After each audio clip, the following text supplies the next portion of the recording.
जय श्री कृष्णा मित्रों, आइए देखते हैं सुमित ज्ञान यूट्यूब चैनल में। आज आप लोगों के समक्ष में ये बताने के लिए जा रहा हूं। कहते हैं अशुभ कार्य को जितना टाल सको उतना टालते रहो और शुभ कार्य में देर नहीं करनी चाहिए।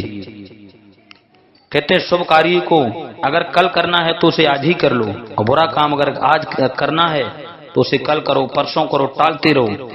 यही बात जिस समय भगवान प्रभु श्री राम ने लंकाधीश रावण को युद्ध के मैदान में परास्त कर दिया और जब वो मृतशैया पर लेटा था, अपनी अंतिम सांसें गिन रहा था, तो भगवान प्रभु श्री राम ने लक्ष्मण से कहा, हे लक्ष्मण, आज अपने देश से एक ऐसा राजनीतिज्ञ जा रहा है, इससे कुछ राजनीति की बातें पूछ लो। श्री लक्ष्मण जी रावण के पास में पहुंचे, रावण से जाकर के जवाब दिया है, आप जा रहे हो, आप हमें कुछ राजनीति की बातें समझाते जाओ। लक्ष्मण जी उसके सर की तरफ खड़े हो गए, रावण बोला ही नहीं। लक्ष्मण जी राम जी के पास में आए, कहने लगे, प्रभु उसने तो बात ही नहीं की। राम ने कहा, तुम किधर खड़े थे? लक्ष्मण जी कहने लगे, मैं उसके सर की ओर खड़ा था।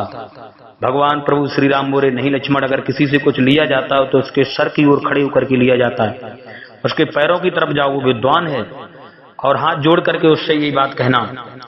लक्ष्मण जी आज रावण के पास में पहुंचे और कहने लगे,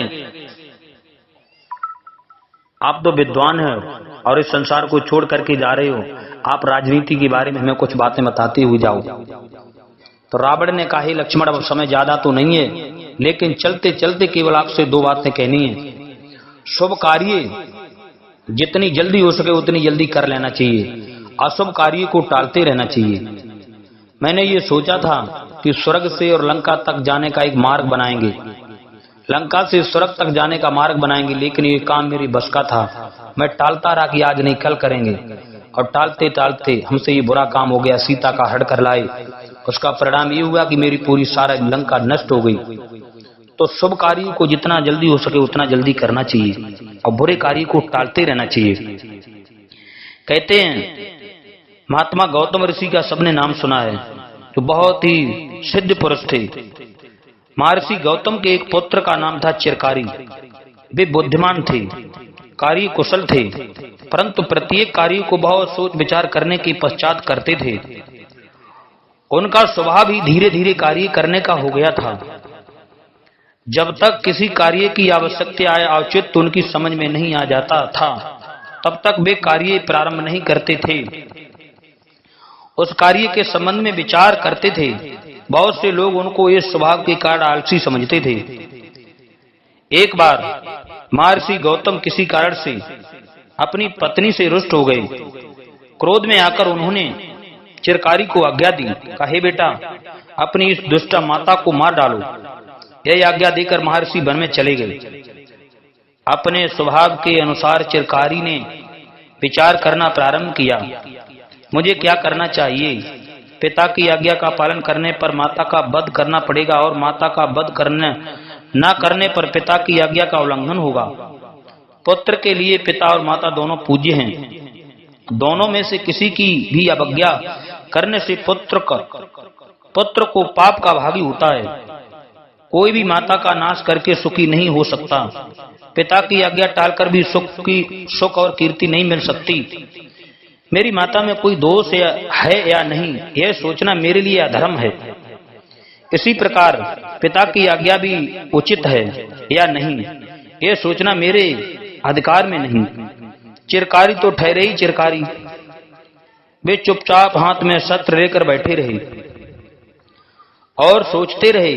किसी भी निश्चय पर उनकी बुद्धि पहुंचती नहीं थी और बुद्धि के ठीक ठीक निर्णय किए बिना कोई काम करना उनके स्वभाव में नहीं था।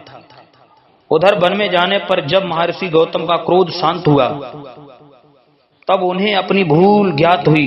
वे बहुत दुखी होकर सोचने लगे, मैंने आज कितना बड़ा अनर्थ किया, अवश्य मुझे स्त्री वध का पाप लगेगा। मेरी पत्नी तो निर्दोष है, क्रोध में आकर मैंने बिना विचारे ही उसको मार डालने का आदेश दे दिया। कितना अच्छा हो कि चिरकारी अपने नाम को आज सार्थक करे। महर्षि शीघ्रता पूर्वक आश्रम की ओर लौट पड़े। उनको आते देखकर गौतम ऋषि के पुत्र चिरकारी ने लज्जा से शस्त्र छिपा दिया और उठकर पिता के चरणों में प्रणाम किया। महर्षि ने अपने पुत्र को उठाकर हृदय से लगा लिया और सब वृत्तांत जानकर प्रसन्न हृदय से उसको आशीर्वाद दिया। वे चिरकारी को उपदेश देते हुए बोले, हितैषी का वध। अपने पुत्र को समझाते हुए महात्मा गौतम ऋषि ने जवाब दिया, बेटा, जीवन में कभी भूल करके हितैषी का वध और कार्य का परित्याग बहुत सोच समझकर करना चाहिए। किसी से मित्रता करने हो तो सोच विचार कर करनी चाहिए। क्रोध, अभिमान, किसी का अनिष्ट, अप्रिय तथा पाप कर्म करने में अधिक से अधिक विलंब करना चाहिए। किसी के भी अपराध करने पर उसे शीघ्र दंड नहीं देना चाहिए, बहुत सोच समझकर दंड देना चाहिए। जय श्री कृष्ण। मित्रों, हमारे चैनल को सब्सक्राइब करें, लाइक करें, और भी ज्ञानवर्धक वीडियो आप लोगों को लिए मिलते रहेंगे और हमारी वीडियो को अंत तक देखें। जय श्री कृष्ण। राधे राधे।